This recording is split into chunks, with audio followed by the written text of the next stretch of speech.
Assalamu алейкум, салам достор. Бүгін мынакей біз үшін қуанышты күндердің бірі болып тұрады. Есіңіздерге сала кетсек, мындан бір жұма мұрын Батырда жашаған бірінші топтағы майып Гүлбарсын атты айым жөнінде чағылдырғанбыз.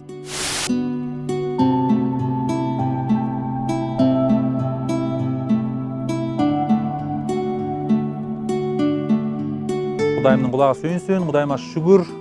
Ушул Рамазан айында өзүн гана ойлобостон ушул акыретти да ойлонгон биздин кайрымдуу жүрөгүндө ыйманы бар инсандарыбыз өлкөбүздө өтө эле көп экен. Мына ошолордун кайрымдуу инсандарыбыздын жардамы менен бүгүн Кудайым буйрса Гүлбарчынга ушундай жакшынакай сыналгыны белек кылган турабыз.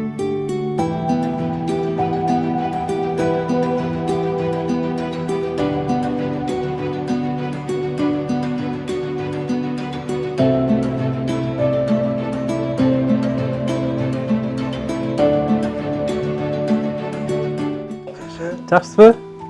Қандайсыз? Тамақ сатасыз ба? Бұйырса, бүгін сізге үшін жақсы күн болушы. Чоң жақсы телевизор алып келдік. Өткенде шол біздің Құдай бұйырса шол қайрымдуу инсандарыбыздын аркасы менен шол Медер Бишкек деген массажист агайыбыз бар. Кыргызстанга белгилүү инсан, ошонун окуучулары бар. Ошто. Ошол окуучулары сизге кол сунушуп кайрымды окуп коелу, ушул сыналгысы жок экен, ушул жакшы телевизор көрүп отурсуң деп. Ошол. Анан жакынкы арада ошол биздин устатыбыз Медер Бишкектагы Кудай буйрса сүйлөштүк. Сизге массаж кылып бермек болду. Жакынкы арада буйрса ошо сизге массажды дагы кылдырганга аракет кылабыз. Мен Кудай буйрса өзүм жеткизип турам, сизге апарып ошол жерден массаж алып болгон болсо дагы. Мына бул кичинекей ушу полуавтомат машинка экен. Муну ушу биздин Facebook колдонуучубуз Гүлзат Абдылдаева деген эжекебиз берип жиберди. Бир аз болсо дагы кереги тийип калса деп. Ошо.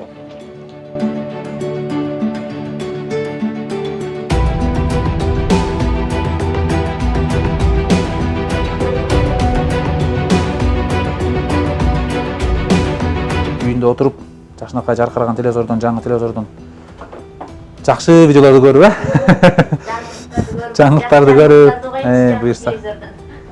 Құдайым бұйырса, массаж алсаң, массаждан да бәлкім Құдайдың Алла Тағалам шипасын берсе, бәлкім басып кетесің, чурқап. Bir 10-15 күнгө деп, ошқа жайлауға да чықыратшы. Құдай бұйырса, Барсам бы деп ойланып, қайрымдықтана кечеттен бері қайра ойлап, қызға тілі оқуды. Басып қалсы чын ойлы 10 күн қымыз ичіп, жанағында ичіп келсем таза ауада жақшы да. Да таза ауада көріп.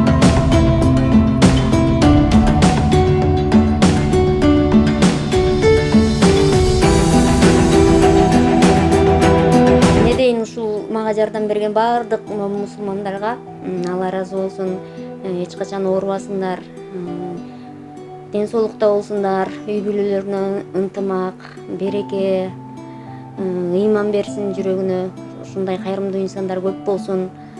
Бир эле мага эмес, мага ошон муктаж кишилер өтө көп. Биз дагы элдин катарына кошулуп, биз дагы ушундай жаркыраган телевизор көрүп дегендей, стиральный машинада кир жууп дегендей, элдин катарына кошулалы. Биз дагы ушу элдин негизи айтат го, баягы адам менен адам анан кийин адам болот депчи. Бир өзүң эч кандай ийгиликке жетпейсиң дейт. Ушундай кыргыз элим бар экенине Кудайга шүгүр кылабыз. Көп эле эмелерден окуп жүрөм, баягы элден айлансын деген сөз туура эле да негизи. Ошол элиме рахмат. Ага себепкер болгон биринчи силерге рахмат, Аскат. Баарыңарга үй бүлөлүк бакыт, силерге дагы ишиңерде ийгилик болсун. Эч качан оорубай эле ушундай чуркап эле элдин кызматында жүрө бергиле. Кудайым буйрса мына ошо Рамазан айында ушундай бир жакшы иштер болуп турат. Эмне демексем ушул Алла Таалам мындан ары дагы ушул сага дайым ушул көңүлүн бурган болсун. Алла Таалам ушул шипасын берип, Кудайым буйрса ушул ооруңан сакайып кеткен бол. Кудайым буйрса баардык жакшылыктарды Алла Таалам сага ыраа болсун. Дайыма жүзүң жарык болуп, ушул элибиз менен бирге ушул элибизге да рахмат. Ушул имамды эле ушинтип жакшынакай сени сүйүндүрүп отурат. Мындан ары да кубанычтар боло берсин, Гүлбарсын. Мындан ары жакшылыктар болуп, ушул кызыңдын убайын көрүп, Кудайым буйрса, куда тосуп, той берип, жакшынакай.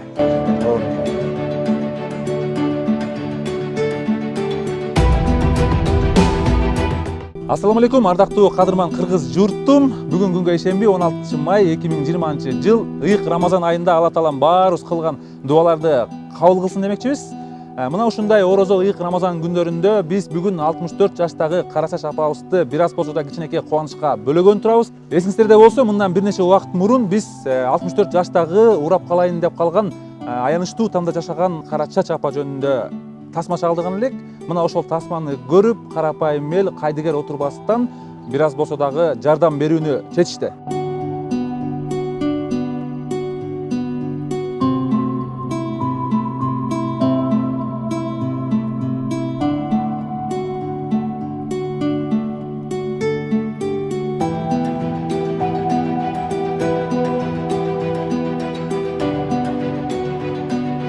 Бир нече күн мурун сизге чалган телефон чалып байланышканымда ошол духовкам жок, намашар албай атам дедиңиз, тиги ошо калама жазып атам деп, анан музаткычым жок эле дедиңиз.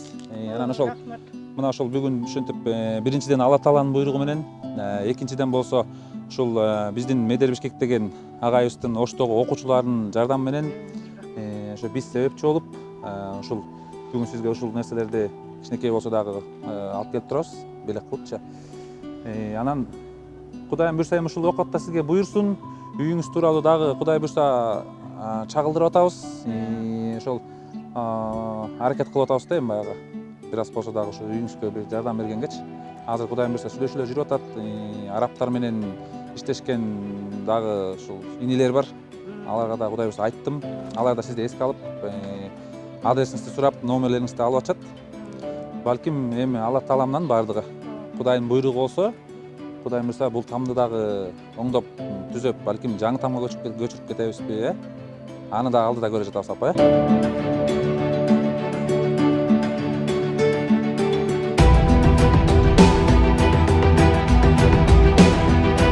Анан кийин жаңы там салганда кошо көчүрүп кетесиз,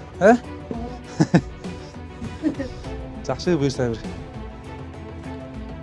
Үйлүү болосуз, ошондо. Жакшы түш көрөптүм да. Бирок ишенген эмесмин.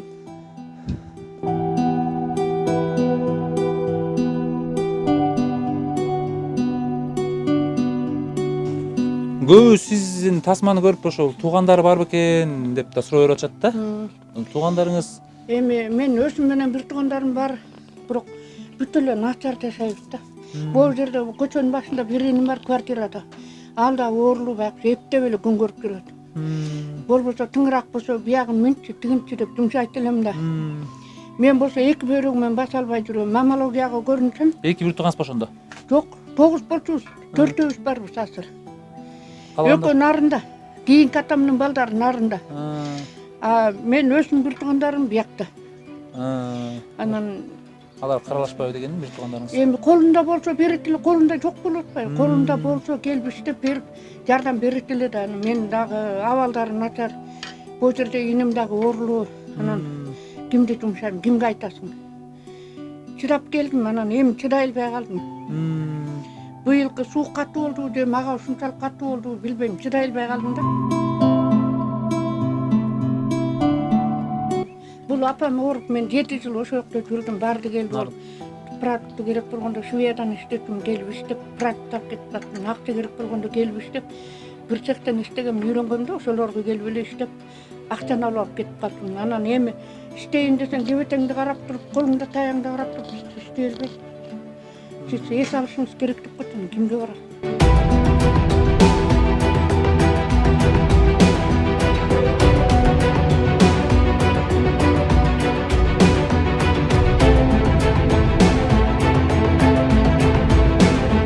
Рахмат, ушул орозоңор кабыл болсун, ден соолуңор чың болсун, өмүрүңөр узун болсун.